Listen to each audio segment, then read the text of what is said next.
very special, very special guest today, Marc Markel of Roberts Markel, Weinberg, Butler, and Haley. Hi, Kevin, and hi, Mark. Hello. Good morning and good afternoon.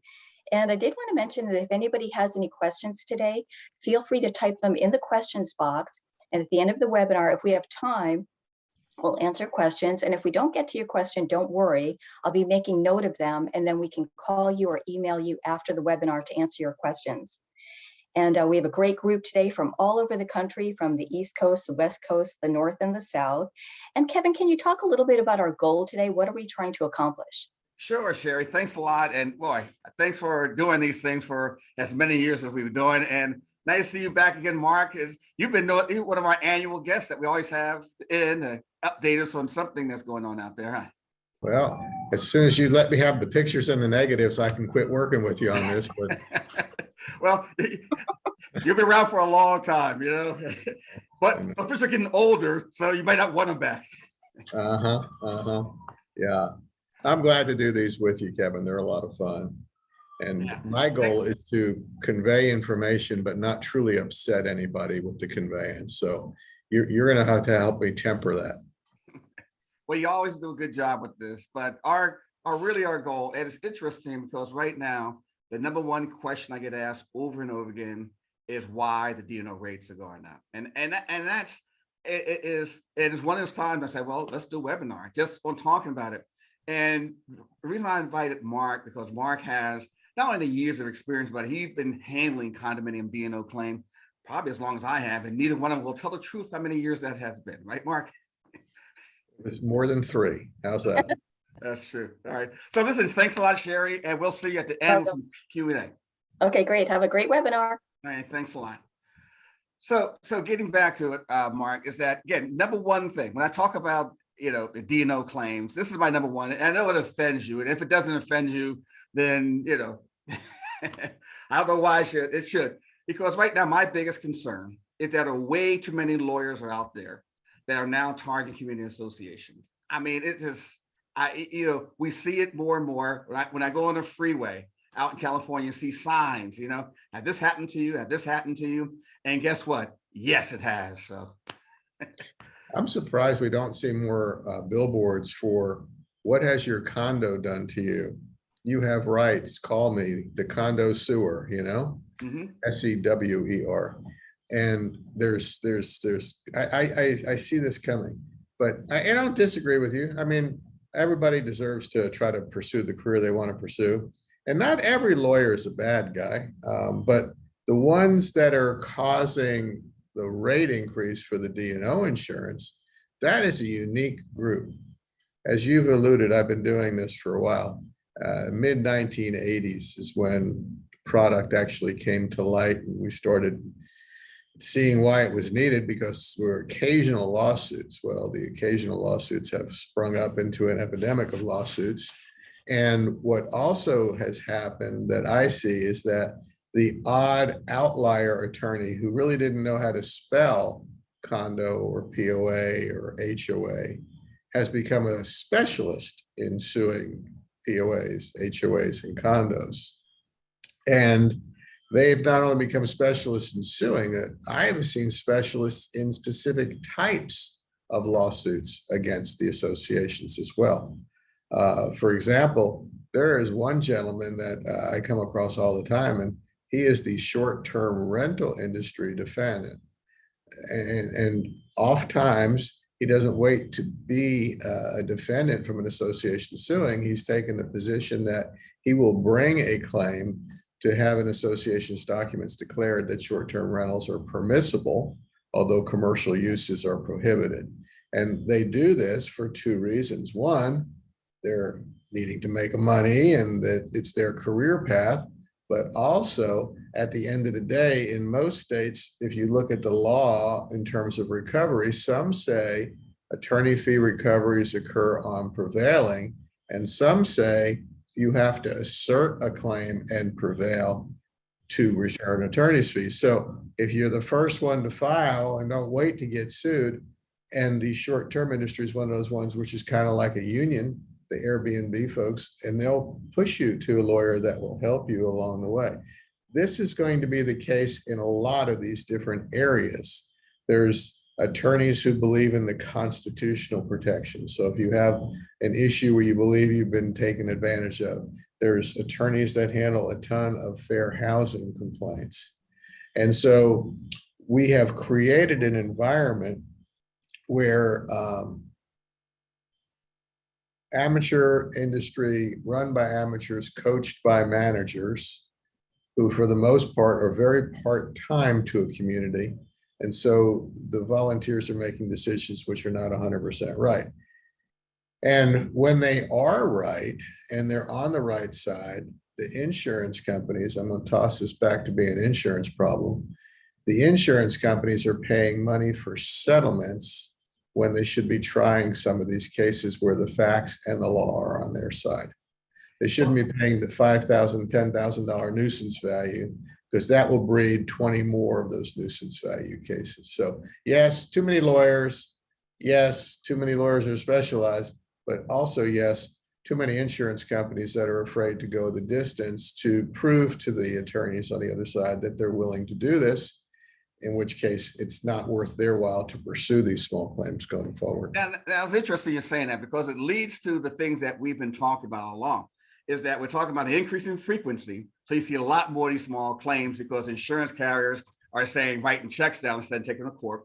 But we have a severity problem because you have these attorneys that do specialize in things that never specialized in before. If it's Airbnb, or if it's discrimination or bullying or things like, or fair housing complaints, or, and so we're seeing more specialization that we never seen before. And that's, I think, part of which causes the severity problem. Severity comes from, if all of a sudden, if I live in a community association and I've been bullied because the board of directors or my next door neighbor, and I look and I Google, bullying in a community association, this list of names pop up, and all of a sudden I call one of them up, and all of a sudden they have a track record of winning $2 million judgments against them, and that's what created our severity problem, huh? That's just saying. Yep. And what's amazing to me is a lot of people on these condo boards are getting into the problem because they don't seek legal advice before making decisions. So the lawyers could be the shield if they're used properly. But a lot of the condo board, HOA board people view the association money as their own because part of it was theirs before it was in the account. They don't want to spend it. Mm-hmm. And yeah, that's another problem. But well, that leads to number two in our trends watch here, is that when we talk about community associations, always the unit owner versus the board of directors. And what we're seeing right now is an increase in the knowledge of these unit owners. These unit owners right now are Googling again, what my rights and responsibilities are, and what does the board has the authority to do or not. Do they have the authority to close the pool when they close it? Do they have authority of increasing the assessments? Do you have that authority? You Google it, and all of a sudden you have a group of people say, yes, they do. The people say, no, you don't. And you follow, no, you don't. And all of a sudden you have a bigger problem than you had before. Yep. And in addition to Googling them up, there's Facebook groups and Nextdoor groups. And there's no place better to say that you're an expert on this topic to all of your neighbors than Facebook or Nextdoor. Well, I have a cousin who's an attorney and he told me that they can't do this. And potentially they're getting good advice and potentially they're getting bad advice. Both levels of advice sometimes turn into litigation because the brother-in-law attorney who gave the bad advice, he's still willing to file a claim or a lawsuit to make a point how smart he is to his kinfolk or friend. And so that's a problem that's hanging out there. But I tell you what, in addition to this additional knowledge base that the individual homeowner has or condo unit owner, have you ever been to an annual election of the condo regime and there's 3 spots open and nobody puts up their hand to run because it's such a great job? So what happens is we wind up getting the lowest common denominator.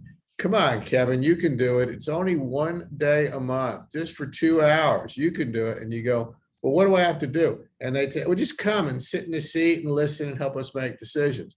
No one told you you should read the documents. No one told you you should get educated. And so while the boards are sitting there making decisions and the homeowners are getting educated at the Google University, the board members maybe are making some bad decisions. When you have government meetings, they're subject to Open Meetings Act, Open Records Act, notifications of agenda and things like this. The condo boards, we're just going to meet, bring a bottle of wine and a pizza. We'll get it over it.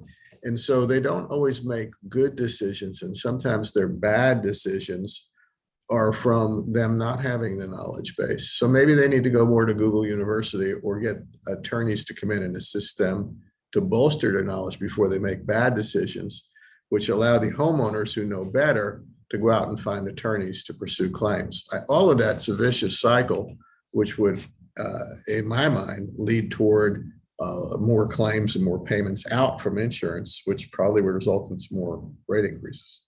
Yeah, that's interesting because I served on a not-for-profit. I served on a condo board when I first moved in condo about 30 years ago when I first started. And it's amazing. Same thing happened to me. I said, I'll join the board. And you didn't realize until you had that annual meeting about because we didn't do a good job on the roofs. We didn't repair the porches that were damaged because of the sun. And all of a sudden, I spent the next hour and a half get beaten up in terms of because all the things that I didn't do, I should have done. Mm-hmm. And again, I never read the documents, and I should have known better because I was in this business. I never read the documents, didn't know what I was doing, and all of a sudden, you had people who didn't know what they were doing either. People who lived there, but they know they needed the roof fixed. They knew they wanted to go swimming. They knew they wanted the gym. They the things that they wanted, they know, and I was stopping them from having it done. I was responsible for the diminution in the value of their individual unit because I didn't do the right job properly. I should have done being a board member. So I served 1 year and that was it. And I said, okay, I'd rather just write insurance and do that. Well, and I don't blame you for that. I mean, I've had senior attorneys at my firm get on these boards. And some of the things they came back and told me were, well, we don't want to reach out to our lawyer. That'll cost money. You're a lawyer. Just tell us what we should be doing.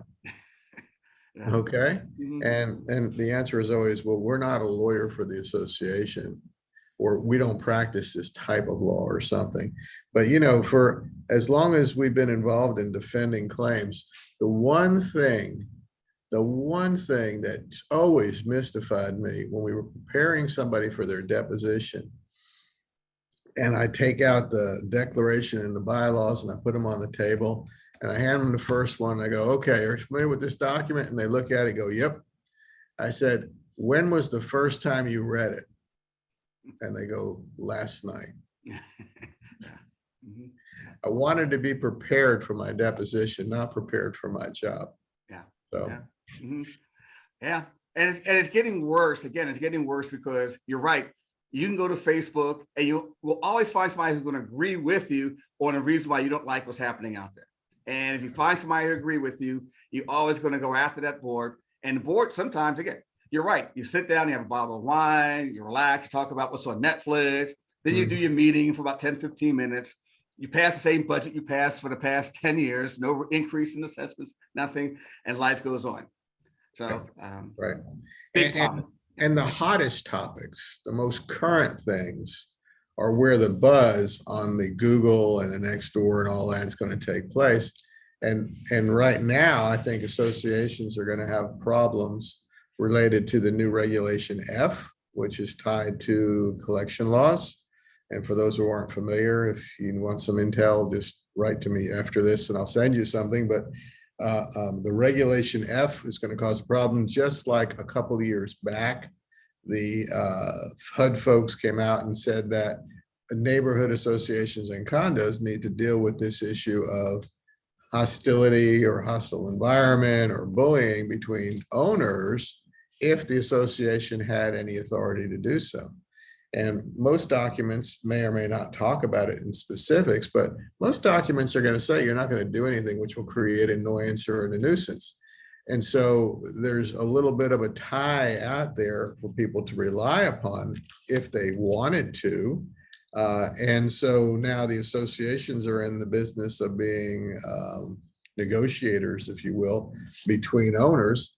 And that didn't make anybody happy, by the way, because it wasn't enough action to satisfy the complainant, and it was too much action for us to get involved with the board in trying to deal with neighbor to neighbor issues.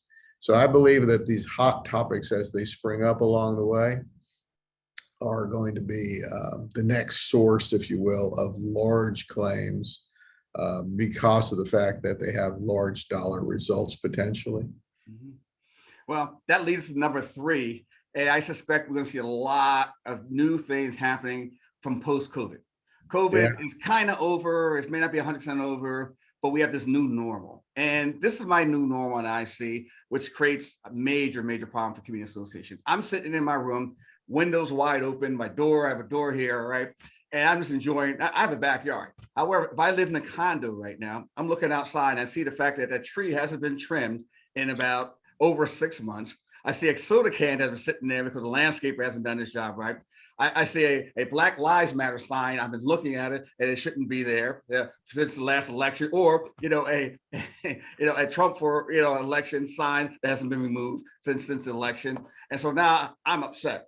Where historically, I'll be at work right now. I come home and it's dark. I never saw these things.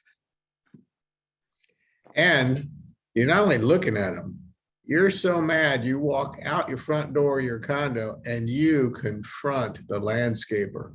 Why aren't you doing your job? We pay you a lot of money. Look at this place. There's weeds here, there's garbage there.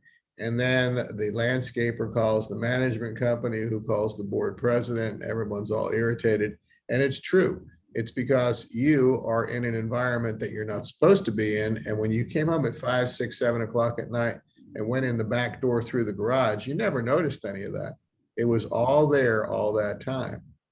So yeah, that has been a COVID and post-COVID, because COVID kept people home working and we learned how to work remotely.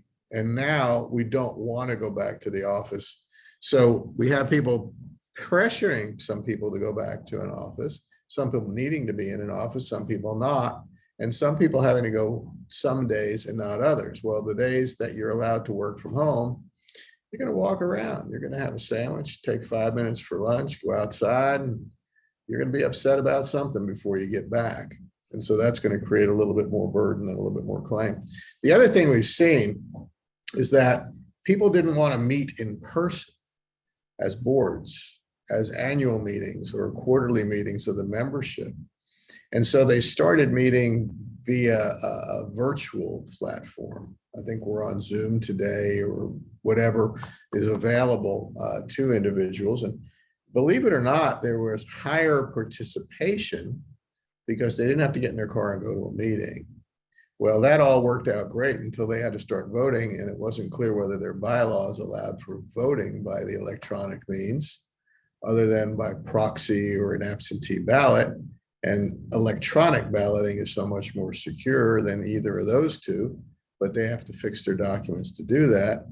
And do they have to have a meeting in person for their annual meeting where they vote? I mean, there's all of these things, and a lot of those have resulted in claims over the past 2 years. You know, in addition to the nonsense one, well, you didn't open the pool, you should reduce my assessments. Well, duh, it still costs electricity to keep the pump going and chemicals. The only thing we didn't have to do was oil the spring on the gate because we didn't have a lifeguard anyway. All right.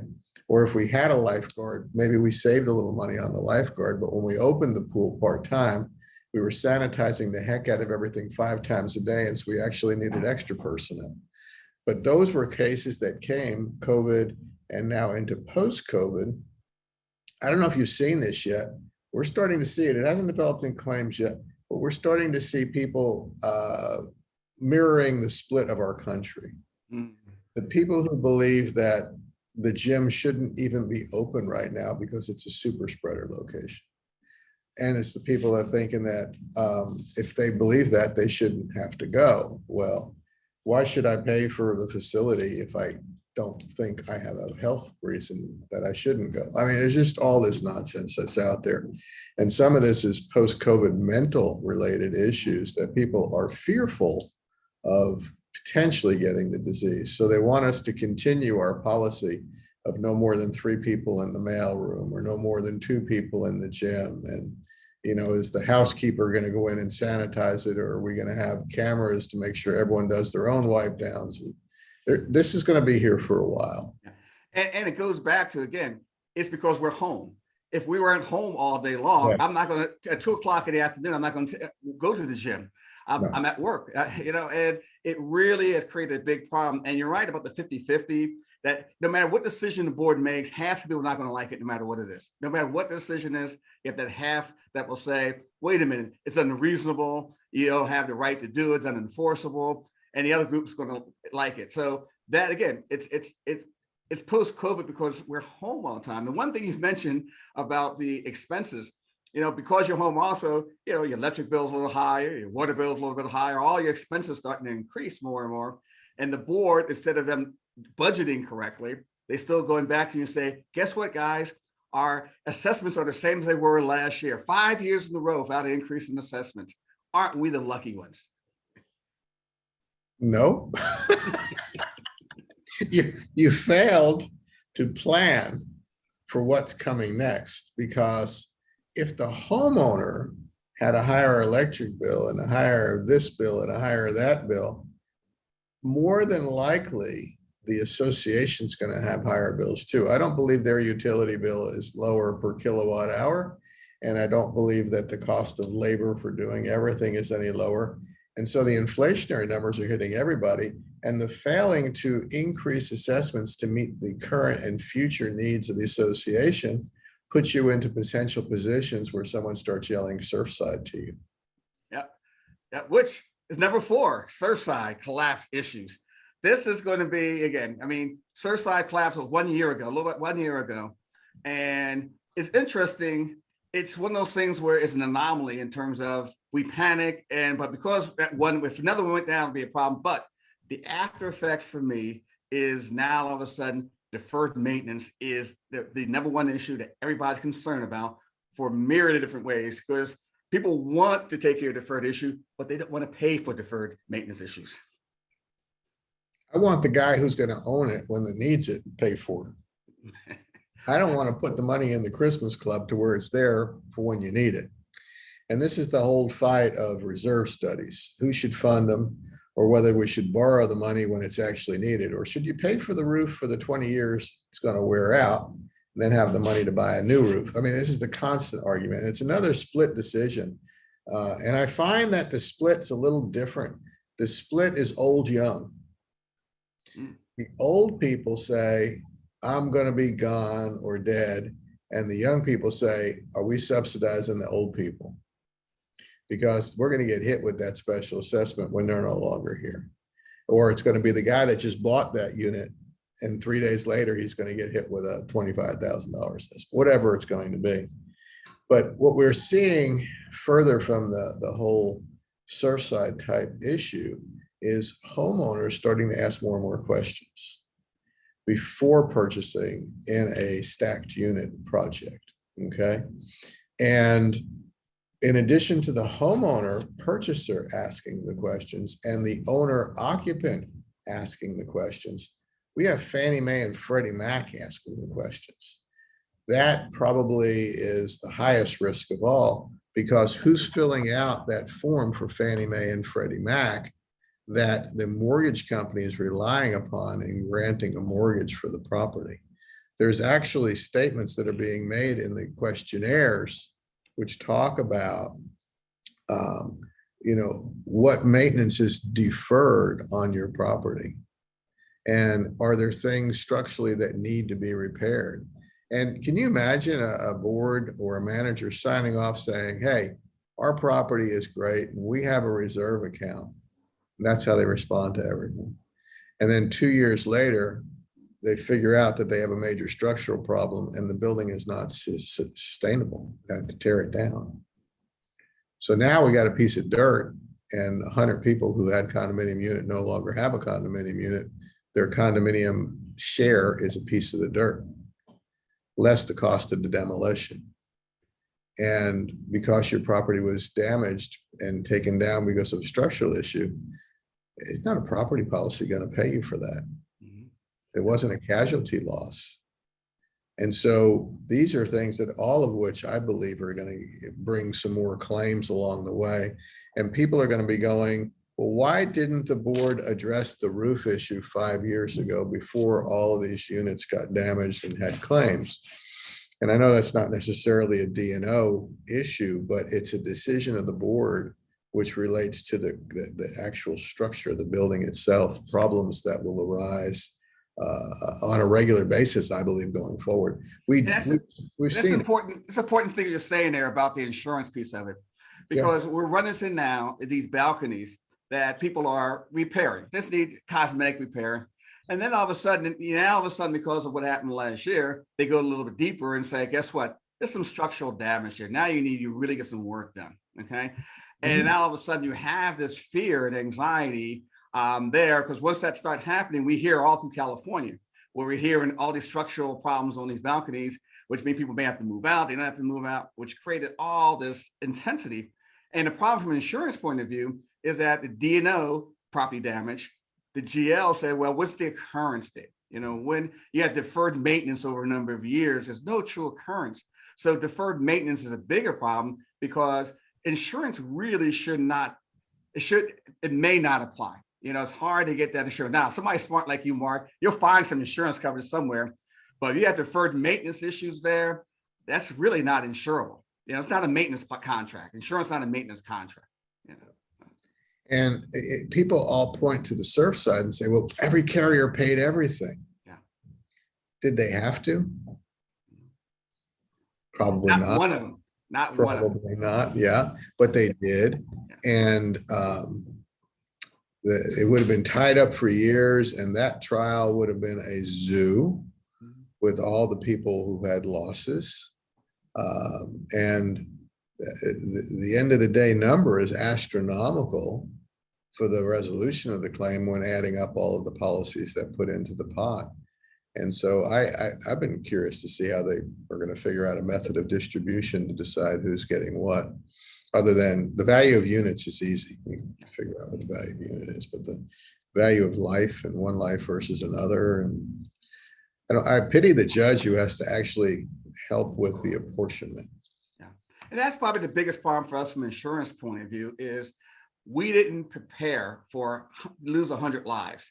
We prepared for a balcony collapsing, losing a couple of people, or drowning. But when you lose 100 people, that's something that insurance have never taken consideration before, and something that we have to look at differently than we look at in the past. And maybe do things like Fannie Mae has done, is to have a new application, a supplemental app that asks you questions about deferred maintenance, which nobody knows the answer to. Correct.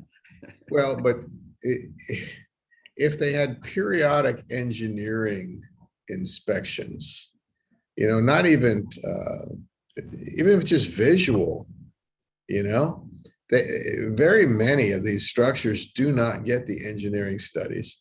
And those that get a reserve study, there's done some that are done by people with a PE, a professional engineering stamp, and some are done with accountants, and some have a CAI certification as an RS or reserve specialist. Those are not all engineers. If it's a PE next to it, you're the only one that has an engineer. So a PERS would be a pretty good one to get it done. But then you'll probably not find this a surprise, but even after they're done and they come up with what money you should have on hand over the next 30 years in each year and how much you should be contributing, the lion's share don't meet the needs that were set out in the reserve study. I mean, like over the top lion's share. I've been looking at these for a very long time. And what most of them look at is try to figure out a way where their reserve balance doesn't go below zero in any of those years, but never really plans for having the sufficient funds on hand. So they're always short, which means we're going to put it off a couple more years. And that potentially will create the burden. And what happened to Surfside? Surfside had money there, but nowhere near the amount that they needed, because it kept increasing over years. Every year it got higher and higher and higher, and their reserve amount increased just a little bit, but nowhere near enough to handle the damage. Well, the damage is once you have something that's I mean, look at it like a parking lot even. You start with a little pothole, and if you don't fix it and fix it properly, you're having to repave that entire area 2 years later because the pothole's grown into something that's eating cars. So addressing the issues as they come along are critical. I've always said that the D&O insurance policy really wasn't underwritten, okay? Because not you, but another company had made a comment about if they had a crayon and can fill out 5 of the 20 questions, we're still going to give them insurance. And so I think it's gotten a little bit tighter since then, but I do believe that if you ask too many questions, you lose potential customers. But if you ask some more questions, you would avoid some claims. Yep, I agree. Yeah. Which Yeah. brings us to number 5 here. And this is one that scares me the most, societal concerns. And you kind of mentioned earlier, as millennials get into these community associations and looking at us baby boomers, and the Gen Xers, and they're looking at it and going, wait a minute, you guys are not in touch with reality anymore. They worry about things like social justice, they worry about climate change, they worry about all the different things that they're in the back of my mind, but I have to go to work. I don't have time to worry about a lot of stuff that they're worried about. But as a result, we do have an increase in claims that we will see that we normally would never have seen or are prepared for.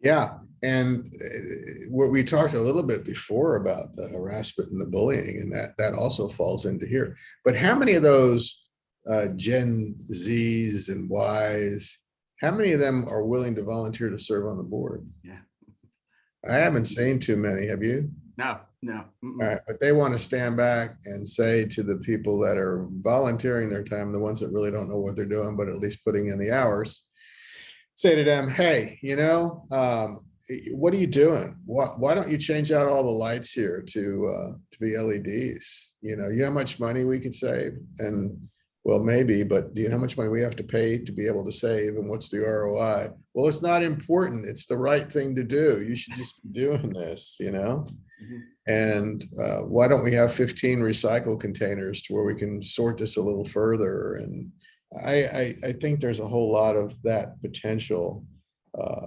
And in order for it to come to fruition, I believe that the youngest of the young are going to need to take a position of authority and learn what the monetary costs are to achieve the societal concerns and changes that they're seeking. And I think it'll happen. I don't know if it'll happen during the career that I'm going to be in, and maybe after I retire, but I think it's going to happen. And maybe when they see the reality of the cost to the outcome, they can put it back a little bit. It's kind of like, and you're in California, my understanding is that we're trying to get to where there's no more gas stations in a certain number of years. Well, then that's a great idea. But people that are making $10 to $15 an hour probably will not be able to afford 2 things. 1, to live in a location which would have a charger, and 2, to be able to purchase a car that needs a charger. And so you're going to be penalizing people who are low income earners who need to get around. So how does this affect the community association? Well, where's your charging stations? Do you have a common area that you can put them in? And did you put them in the common area that was the only parking spaces for guests and visitors? There's the outcome is based upon the issues that you cause by making a decision which causes change. Yeah. And thinking them through is not necessarily the task of that person who's requesting the societal change, but for that person who has to consider it. And then they don't like the answer that they get. Well, we can't do that now because, and you know what would come next. Yeah. And it's an interesting thing is that we are seeing a change in our society in terms of things. And I think you hit the nail on the head. Once they volunteer to be board members, once they volunteer to manage their association, they can start making a change. But right now they're pointing and saying, how come we're not doing this? How come we're not doing that? And it is creating, it hasn't created the bigger problem and a big problem yet, but we can sense it. We can feel it that's happening. And especially in California, because we see a lot of it out in California. Have you seen fights over the charging station in the condo? No, we actually fight with charging stations everywhere else. Yeah. Because it's not like you mentioned before, like you go to the gas station, it takes me 2 minutes to fill my car up with, super unleaded, Yep. but you know, But you're 30 minutes to get 60 miles worth of gas, electric rather, for Mhm. driving. Yeah. Mhm. Yeah. All of these things need to be taken care of. And if you had one charging station every 50 miles, how many pumps or stations will it have? And will they all be superchargers that you can get 200 miles in a half hour? You know, there's, this is going to be a slow process, but Yeah. the younger folks don't want to wait. They want it right now. And the younger folks I'm referring to are the younger affluent folks. Mhm. And whether they're affluent because of their own position or because mom and dad still give them allowance, those are the ones that are causing the troubles in terms of wanting change that they're not willing to work for. Yeah. I agree. We all have the kids in that area, so I plead the fifth on that one. All right. Well, I'll give your kids a call and we'll chat with them. But I think they're part of the ones that are actually making society a little better because they're actually working and earning a paycheck. Mhm. The neighborhood, the couch kids, yeah, and they should have plenty of time to serve on the board. Okay, so let's wrap this up. So this is the one thing I always ask you at the end is, okay, what's keeping you up at night? What's that one issue? And I kind of summarize it all based on our conversation in the past was economics. Economics is that one area right now. And it's always been that area for me in terms of the board can do one thing that I can't do. If I need money, if I need a lawyer, if I need a manager, I can budget for it and collect enough money. Or if I need my roof repaired in the next year, I can budget correctly and have stuff taken care of. But as an individual, I have to make choices. I gotta say, well, guess what? I can't drive to work this week because gas is $8 a gallon or whatever it is today. I haven't got gas yet, but I know it's probably a lot more than it was when I left. But if they budget properly, they can avoid a lot of headaches. So to me, economics is that one thing that really it's creating a lot of problems for associations. Yep, I agree. And I think that we have to stand by to see what's going to happen to the housing market now. 13, 14 years ago, the housing market had a bit of a bubble to it, and the prices of homes and land and condos has gone crazy in the last few years as the price of mortgage rates has gone down. Now, mortgage rates are back up. I mean, you're looking at 6% rates and maybe a little higher, a little lower based upon your position, but that's a whole lot more than 2.5%. And over the course of a 15 or a 30-year loan, it could be a lot of money. And so that might take people out of qualification, which could reduce the values of the homes even more and put them in a position where we see things turning negative. Back in 2008, there were people who were upside down on their equity. Well, when you're upside down on your equity, it's not your fault.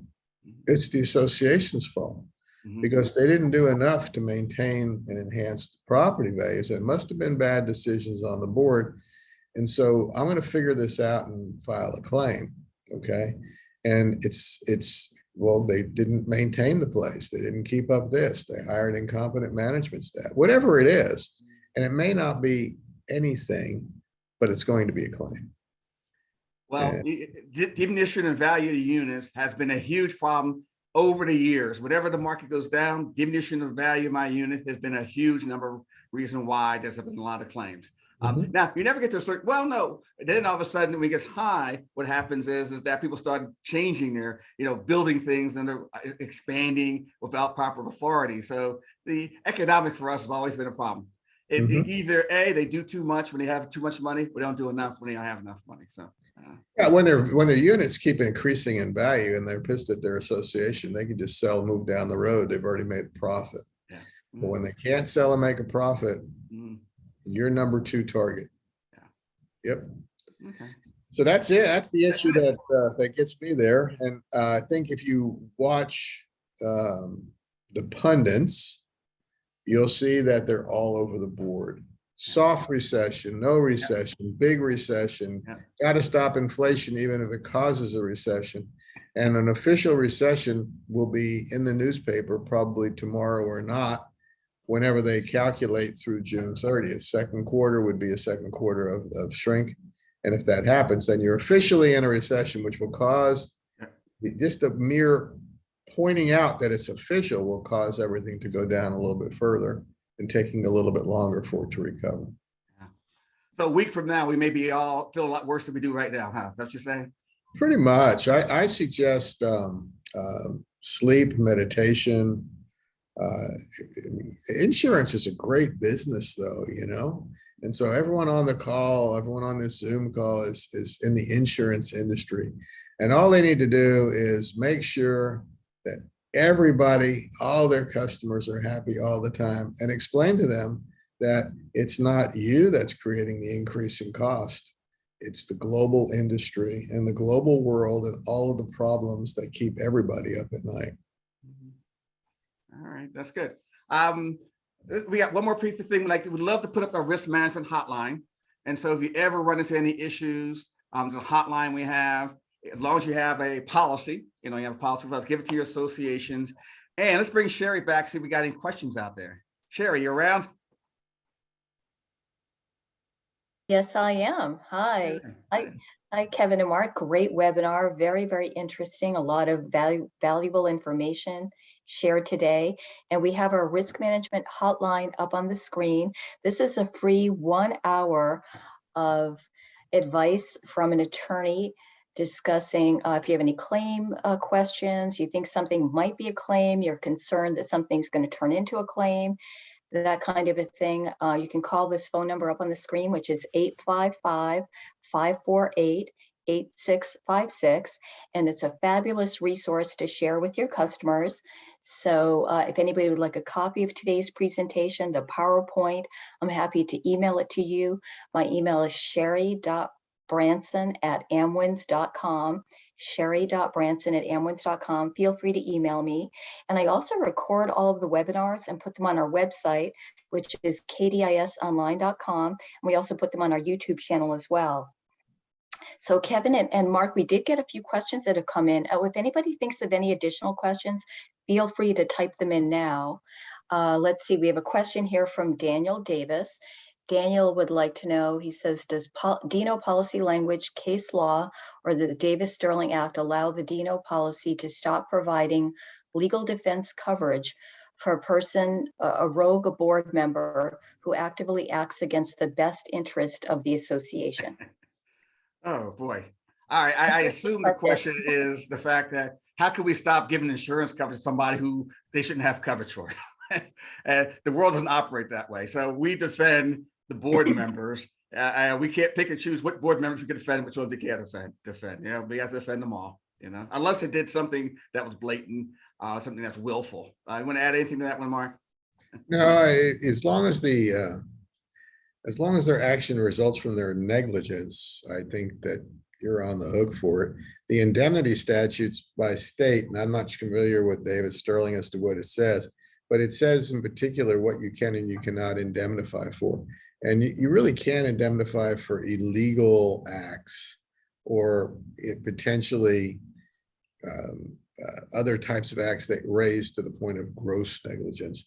But in a lot of states, the indemnities extend to all forms of negligence, whether it's regular or gross. And I think it would have to be criminal to keep it from happening. So, and I've always said that your D&O policy is the broadest policy out there. It probably controls the fact that if someone had an ugly baby, they could sue you and you'd cover it. Anything else, Sherry? Yes, Daniel actually sent in 2 more questions. Thank you, Daniel, for all of your questions. Again, if anybody has any others, please send them in. Daniel would like to know, he says, with more people working from home with COVID, as we talked about earlier, the frequency of noise complaints between the neighbors seems to be increasing, leading to lawsuits against the board because the board has not stopped the noise. What are the actions or limitations that a board can do to reduce these noise-based lawsuits? Well, that's an interesting question. It used to just be dogs, so barking dogs. And now evidently it's loud talking owners and music. And we have COVID dogs now that people go back to work and leave their dogs barking. Oh, absolutely. I forgot about those. The dogs were happy when the owners were there. Yep. Now they're gone. Right. Yeah. Well, you know, in the condo setting, you live very close to everybody. And you have to be reasonable because you're not living in a sanctuary spot. You're living in a residential spot. So if it's normal noise versus abnormal noise, and how many people are complaining? Is it one owner complaining or is it 5 owners complaining about the same owner? You know, some of the people that we work with have policies that say that if one person complains, they don't do anything. But if 2 or 3 do something, they send a letter, you know, and then they'll do some investigation. But if it raises to the point of becoming noxious or offensive, then most associations have the right to do something about it. And most associations have the right to promulgate rules. So quiet hour rules or something like that.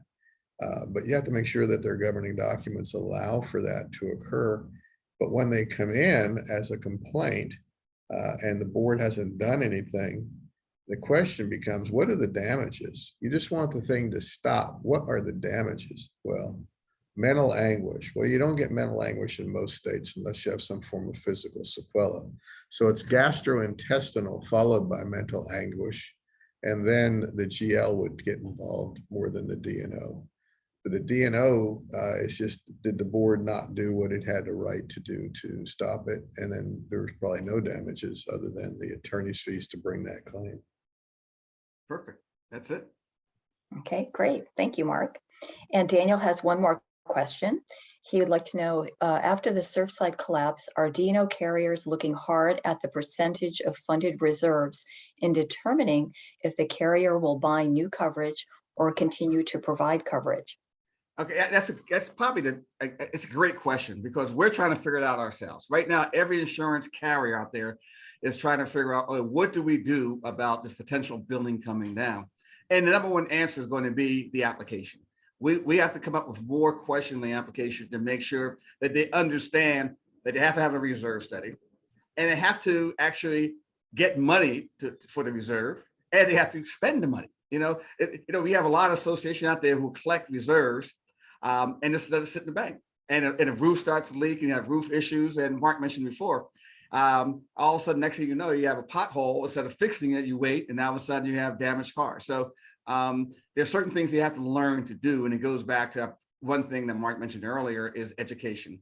The board has to be educated in order for them to really to do the job they need to be done, and they have to read the documents. I mean, they have to know what they're doing. The job is. You know, the other thing, Kevin, I want to just throw that out there because, I mean, lawyers always tell their clients we need to shift the risk. Well, we don't want the risk of having to pay claims ourselves, so we buy insurance, right? When we hire the reserve professional, or better yet, the engineer to do an analysis of the property, associations aren't very smart and they sign contracts because it doesn't, why would we have to have a lawyer review a contract? And the contracts for both the engineer and the reserve study provider have a very interesting damages provision. It says damages, in the event a claim is brought against us, damages are capped at the amount you've paid us, or maybe 2 times the amount you've paid us. So if they miss something in an engineering report, like, hey, your garage is going to fall down next week, they don't have any liability more than contractually you've agreed to do. So we're trying to get the word out to the association communities that you should always get all contracts reviewed. But if you're hiring a professional service provider to do a reserve study or an engineering study, you want them to have the full bore E&O policy with excess available should their opinions have been wrong. Wow. I like that. Good, good piece of advice. Good piece of advice. So. All right, Sherry, we got it. I think so. Thank you very much. Thank you so much, Mark, for joining us today. Yeah. Thank you, Thanks a lot, Kevin, Mark. for a great webinar. And Mhm. thank you, everybody, for joining us. And again, one more time, if you'd like a copy of today's PowerPoint, please send me an email to sherry.branson@amwins.com. And I record all of the webinars and put them on our website so you can listen to it again. So thank you. And everybody have a safe and happy 4th of July. Take care. All right, Thank you. Mark, we'll see you soon. Bye-bye. All right, take care, Sherry. Bye-bye. Take care.